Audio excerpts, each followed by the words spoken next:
அழகாக மழகத்தி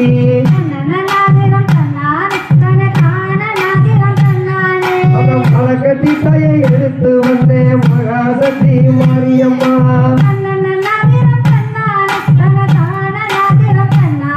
அடிப்பூர் நல்லா எடுத்து வந்து பூமான கட்டி வந்தேன்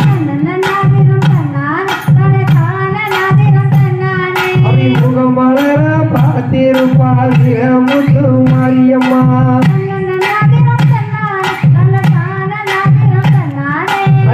நல்ல தாய இருப்போம்னு அப்படி எண்ணி வந்த மாதிரி முத்து மாறி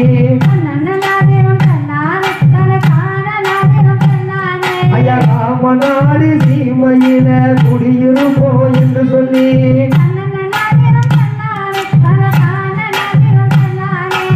அமர்ந்துக்காரு மனதில தாய அமர்ந்திருப்போம் என்று சொல்லி